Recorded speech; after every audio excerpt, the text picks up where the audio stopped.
I spent my entire life saving every dollar so I wouldn't suffer in old age. But the day I opened my drawer and found it empty, I realized my own daughter had taken everything. I was 60 years old when I finally understood something most people learn far too late.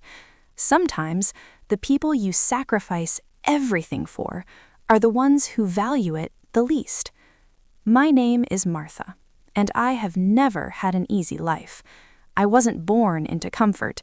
I wasn't raised with security. There was no inheritance waiting for me, no safety net. Everything I had, I built with my own hands. I remember my 20s like they were yesterday, waking up before sunrise, working in kitchens where the heat never left your skin, cleaning homes that were bigger than anything I had ever lived in. I worked jobs where people didn't look at you, they looked through you, like you didn't exist. But I didn't complain, because I had a plan. Not a dream, a plan. Dreams are for people who can afford to fail. Plans are for people like me who can't. I knew one day I would grow old, and when that day came, I didn't want to depend on anyone. Not on family, not on society, not on luck. So I did something most people didn't understand. Instead of spending money, I saved it. Every single dollar I could. But I didn't keep it in cash. No. Cash disappears. It gets spent, it gets lost, it gets taken. I needed something permanent. So I started buying jewelry. Not for beauty, not for show, for survival. The first piece I ever bought was a small gold ring. It wasn't expensive, but to me, it meant everything. I remember holding it in my hand that day, feeling its weight, knowing that this tiny piece of gold represented months of hard work. After that, it became a habit, a mission. Every time I saved enough, I bought another piece, a bracelet, a pair of earrings, a necklace. Slowly, over the years, it grew, not just into a collection, but into a future. Because I knew if anything ever happened, if I ever needed money, this would be there. This would protect me. I kept it hidden, locked away, in a small wooden box inside my drawer. No one knew about it. No one except my daughter, Emily. She was 35 now, and everything I had ever worked for, I had worked for her. I raised her alone. Her father left when she was just a child, so it was always just the two of us. I made sure she never felt the struggles I went through. She had food, clothes, and education, things I never had growing up. And maybe that was my biggest mistake, because she never learned what it took to earn those things. "Mom, you worry too much," she would say. "You should enjoy your life." I would smile every time she said that, because she didn't understand something I did. Life doesn't reward you for relaxing. It punishes you for being unprepared. Still, she was my daughter, and no matter what, I trusted her. That trust was about to be broken. It was a normal afternoon when everything changed.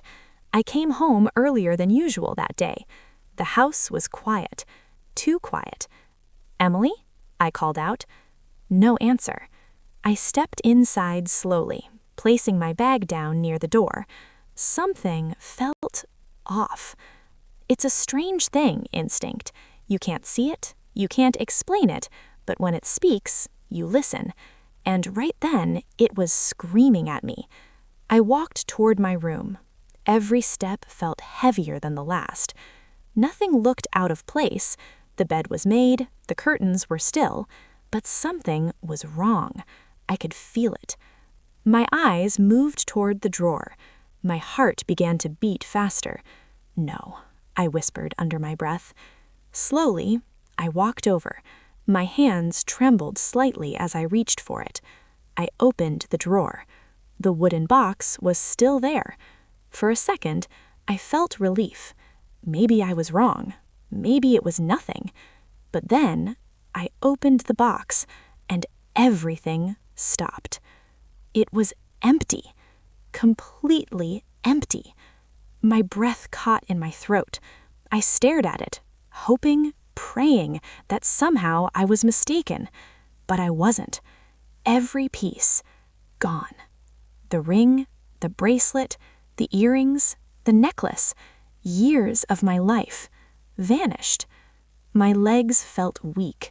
I sat down slowly on the edge of the bed, still holding the empty box in my hands.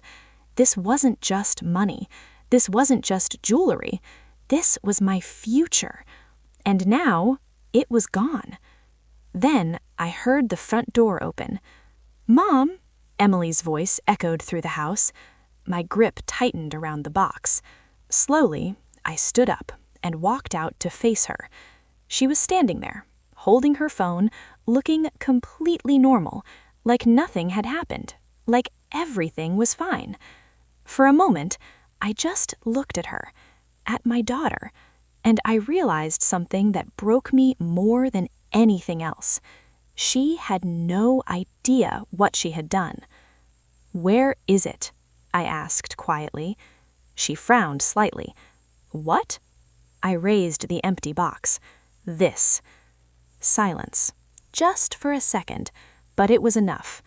Her eyes shifted, and in that moment, I knew. "I don't know what you're talking about," she said quickly.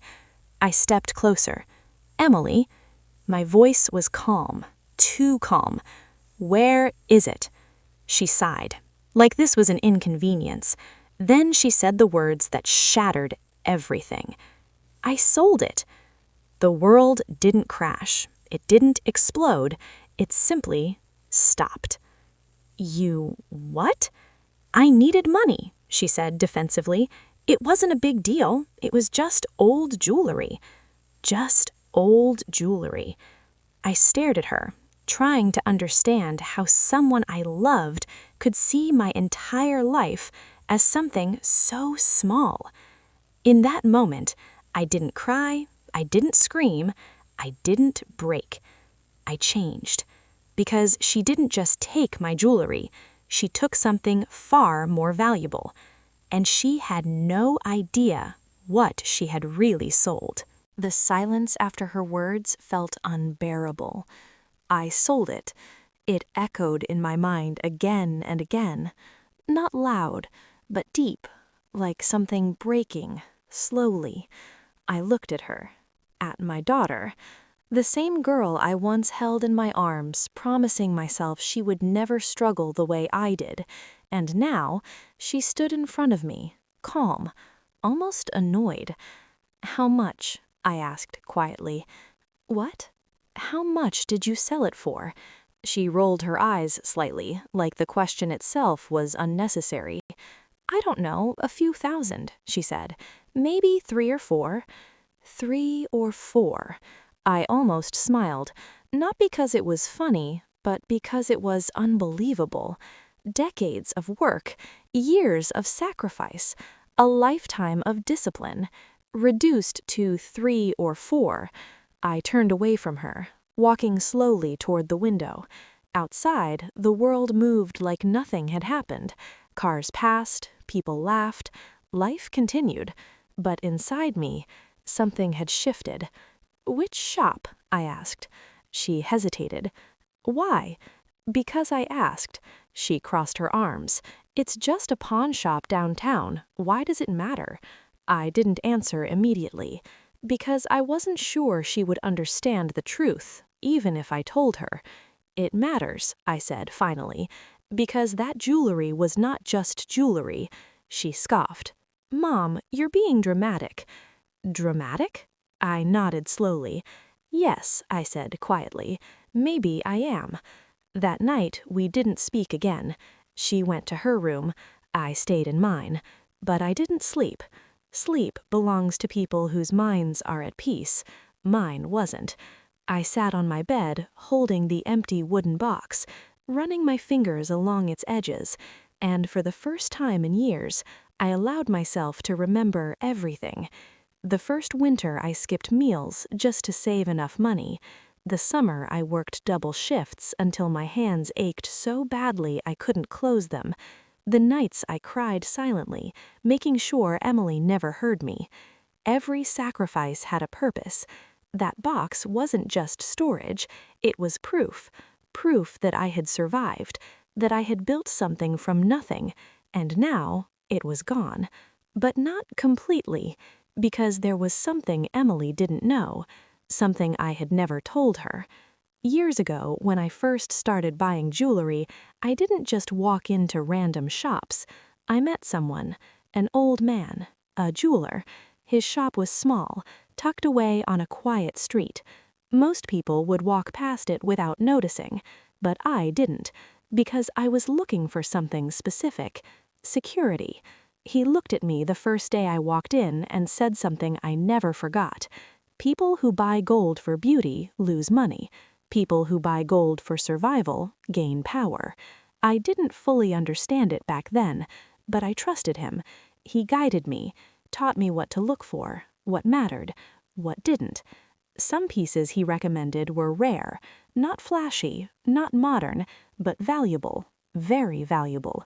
Over time, what I thought was saving became something much more, an investment, one that had grown quietly over decades, and Emily had sold it without knowing what it truly was. The next morning, I woke up early. I didn't say a word to her. I got dressed, picked up my bag, and left. The city felt different that day, or maybe I was the one who had changed. The pawn shop was exactly how I imagined it would be: small, cluttered, filled with items that once meant something to someone, lost stories, forgotten value. I stepped inside. A man stood behind the counter, flipping through papers. "Can I help you?" he asked without looking up. "Yes," I said calmly. "My daughter sold you some jewelry yesterday." He looked up then. His eyes scanned my face carefully. "We get a lot of sellers. You'll have to be more specific." So I was. I described each piece, slowly, carefully. The ring, the bracelet, the earrings. As I spoke, something changed in his expression. Recognition. "Ah," he said quietly. "Yes, I remember." Of course he did. "How much did you pay?" I asked. He leaned back slightly, studying me now. "That depends." "On what?" "On whether you're here to argue or to do business." I stepped closer. "I'm here for the truth." He was silent for a moment. Then he sighed. "Your daughter didn't know what she had." "I know. But I did." There it was, the honesty. Cold, simple, real. "And yet you paid her almost nothing." He shrugged. "That's how this works." I nodded slowly. "Yes," I said, quietly. "I suppose it is." But here's what he didn't understand, and what Emily didn't understand. They both thought the same thing, that this was the end of the story, that the jewelry was gone, that the loss was final. But they were wrong, because I wasn't the same woman I had been yesterday. Yesterday, I was a mother who trusted too easily. Today, I was something else, someone who had nothing left to lose, and people like that are the most dangerous of all. I looked at the man behind the counter one last time. "Keep it safe," I said calmly. He frowned slightly. "Why?" I smiled. "Because I'll be back, and this time, I wouldn't be coming as someone who had lost everything. I would be coming as someone who knew exactly what she was doing, and neither of them were ready for what was coming next." I didn't go home right away, not after leaving that shop.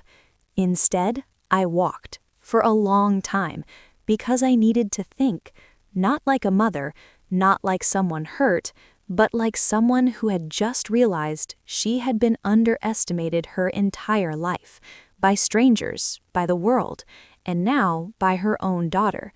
That evening, when I finally returned home, Emily was sitting on the couch scrolling through her phone like nothing had changed.